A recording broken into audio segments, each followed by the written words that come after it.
JJ, thank you for being here. We're basically dissecting the game, but we're beginning obviously with the first half as they ended. And there's a comment from Noah Madrid, probably third favorites behind City and Liverpool. We'll talk about those rankings. Benjamin shaking his head. We'll talk about those rankings at the end of the show.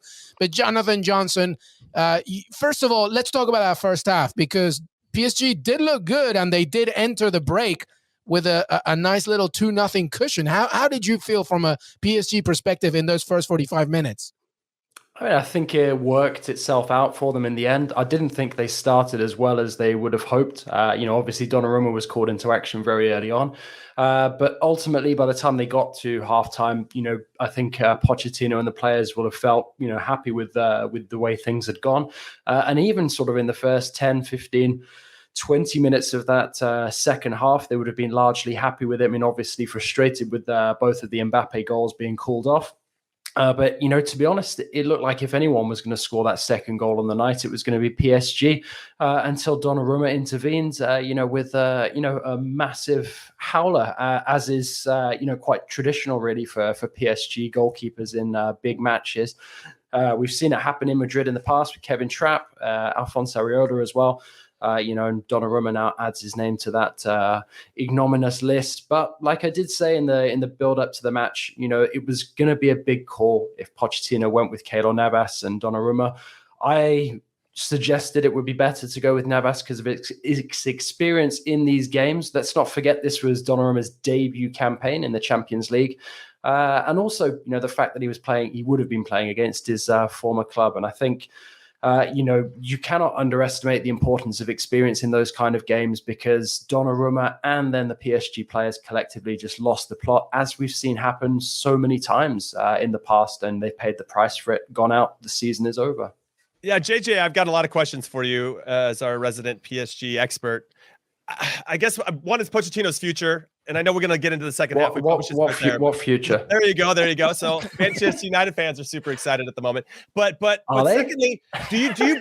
I don't know. Maybe they aren't. But this emphasis of them trying to play out of every single situation ultimately got them in a ton of trouble. And as the game went on, and they gave up more and more of those opportunities, and Madrid started to get more and more confidence. I mean, do you think that's a Pochettino thing? Or at some point, as a player, don't you recognize I just got to lump it forward? I mean, I know how I feel in that situation. It's okay to break the lines and just go lump it forward to get out of that press, but they seem to continue to invite the press and had a little bit, I don't say arrogance, but close to it, of trying to play out of everything because we have the players that can do it. But if the pressure is put on correctly, even world-class players are going to cough up the ball. You know what? I think some responsibility does have to lie with the players because at the end of the day, they execute the manager's tactics. But I don't think that Pochettino, in his time with PSG, has ever really showed himself to be a manager who has different, plans. People will say, okay, but, he can't really tinker tactically with PSG given, the big names that he has to accommodate and has to keep in the team pretty much at all times.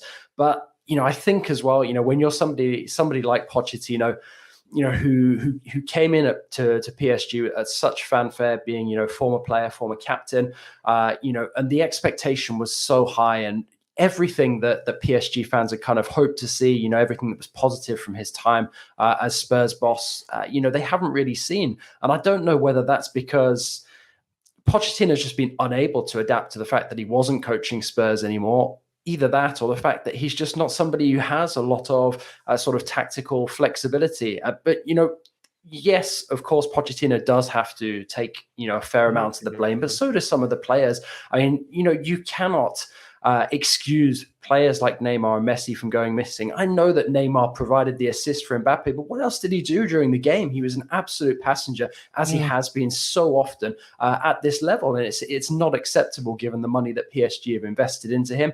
And Messi looks every bit the player who was once a 7-time Ballon d'Or winner. His time with PSG hasn't been productive so far. He's been shown up game in, game out in Ligue 1 for the most part, and his saving grace has been these Champions League performances, and we've barely seen anything from him over those 2 legs against Real Madrid. And it's not enough to encourage you to want to see more of that next season if you're PSG. So I think that, there has to be a lot of collective blame sharing, but none of it, really leads to a positive conclusion, because I don't think that PSG should be continuing Pochettino. I don't think they should be continuing with a lot of the players in that squad. And I don't think, crucially, that Mbappe will really fancy continuing with that either. Yeah, well, that's another good point, that a story yet to be told. We have a nice little call to action here. Thank you, everybody, for the comments. PSG's 5-year plan so far still not working out. They still are without a Champions League title, which is kind of incredible after all these years and all that money they've invested, of course. All right, well, who's to blame for PSG? Everybody crashing out. We'd love to get your comments. Who is to blame? Is it Pochettino? Is it the ownership? Is it the, unbalanced squad? Messi? Who is it? Who is to blame for PSG? James Bench, chime in. Well, I mean, I can tell you, I don't think it's to blame. Right? Well, actually, I tell you, I think, to me, it's pretty clear that this is an issue of the culture at PSG, because change the players, this keeps happening. Change the manager, this keeps happening.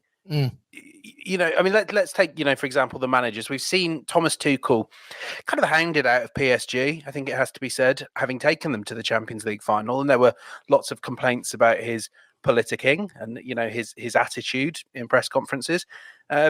But then he goes and wins the Champions League straight after. I mean, similar complaints beforehand about Unai Emery, who I know didn't pull up great trees at Arsenal, but clearly has proven himself to be a capable manager at Villarreal. And Mauricio Pochettino, similarly, there's nothing in his track record that suggests he can't get his teams to do what they want. I mean, if this keeps happening time and time again, you do have to kind of look at the way in which the organization runs and the organization exists, because it wasn't Mbappe and Neymar and Messi back in the remontada 5 years ago, but it was a very familiar feeling, wasn't it, that PSG weren't battle tested, that they gave up quite easily, that they didn't believe in themselves and didn't really have much confidence. And I think none of us like talking about these nebulous ideas like culture, because you can't nail it down, so you can't fix it.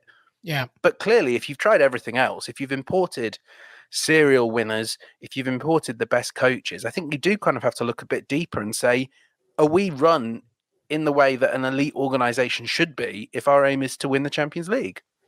Yeah, that's a great point. I don't know how much I can add to that, and especially from a big picture perspective. And I think the ownership needs to be taken a look at as well. It sounds like they're providing everything. I know JJ can probably give us a lot more insight on that. When I think about the game itself, though, it's just some in-game management that kind of frustrated me. Even though they were down 3-2, it felt like they were down 3-0 at that point. There wasn't seem like you have Neymar, you have Messi, you have Mbappe. They're all on the field. Can you guys not generate a meaningful attempt after that? Even though Madrid's going to sit back, they had plenty of. I just couldn't believe the response to this situation. It was more like they put their heads down and were like Eeyore and Winnie the Pooh than, oh's me, here we go again, everything's the worst, than actually like picking themselves up and getting back after it. Yeah, it sucks that you got stung a little bit, but pick your shit up and go and try to go forward. They created enough opportunities. Messi had that one chance. He could have flicked over Courtois, and Mbappe was very close to scoring, a couple other goals, just being a little bit offside on a couple things. I mean, they were in positions to make something happen. And the fact that they just kind of gave up at the end was pretty disappointing. And I think that speaks to everybody in some ways, maybe a reflection of the ownership, and then obviously the management, and then the players as well. Yeah, nothing screams desperation quite like throwing Julian Draxler on for a 3-minute cameo right at the end of a really important Champions League game. James raised a really good point earlier about the management, the leadership, the way that PSG are run. There's been a lot of criticism of Leonardo, since his return in 2019, his role in the departures of certain key players. His relationships, never positive with any of the coaches. We've mentioned Tuchel, Pochettino as well. Both have had to suffer quite prickly relationships with him. Yet, this was a guy who was basically brought in to sort of take on presidential responsibility while Nasser Al-Khelaifi was indisposed. So, I think that a lot of the responsibility will have to fall on his shoulders. There's already been suggestions that PSG are potentially looking into replacements for him as well as Pochettino. There's been shouts of a duo of Zinedine Zidane and Arsene Wenger. We'll see if, something like that comes to fruition. But the other thing that I will say is there were some really unexpected poor performances on the pitch tonight, none more so than Marquinhos, who I thought looked an absolute shadow of himself for somebody who's usually so sure of himself in the defense. When your captain is putting in a performance like that, which I thought was pretty ropey, it doesn't really inspire you with confidence. And that's not to lump all of the blame on him. There's no legislating for a mistake like Donnarumma's at this level, but there were too many passengers in that team. I know that some people rave about Leandro Paredes. Maybe it's just me. Maybe I don't get it. But, I feel like talking yourself into a booking within the first 10 minutes, knowing that you're going to be suspended if PSG get through or in next season's Champions League opener. And it's really, I just feel that some of the decisions that Pochettino made were a bit baffling. I mean, I think if you put Idrissa Gueye in for Paredes from the start and you put Keylor Navas in goal, I would feel more comfortable about PSG, certainly going into that scenario once they concede that goal. If, I don't know, maybe Navas would drop a howler as well. But I just think collectively the mentality, it wasn't there. And to be honest, the warning signs have been there for months now. You look at some of the results PSG have suffered domestically, going away and losing 3-1 to Nantes. The disinterest from a lot of those players has been there for so long. And I think that this is really going to be the straw that breaks the donkey's back with Mbappe deciding that he's not going to be able to win what he wants to win as a player, and as part of a team with this PSG side, because they're just going to fall apart at the moment that they really need to come together. We're getting more viewers, more audiences. It's growing and growing. Everybody wants to chime in on PSG and Real Madrid. Thank you so much for joining us. Qué Golazo, Wednesday Champions League recap with Jonathan Johnson, Jimmy Conrad, James Benge. We have a few call to actions. First of all, I want to know from you right now, Mauricio Pochettino, is he done?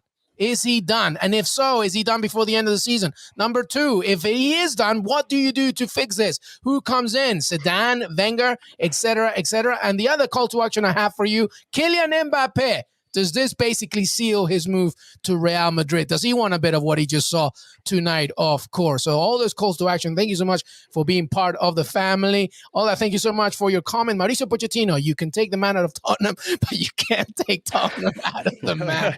Nice little comment there. James Benge, I know you had a little comment, Benjamin. What do you got? Yeah, I have one final plea for our viewers, for these influential figures in the world of PSG and football and beyond that have joined me on this podcast. And I beg of you, there was one Kylian Mbappe goal tonight.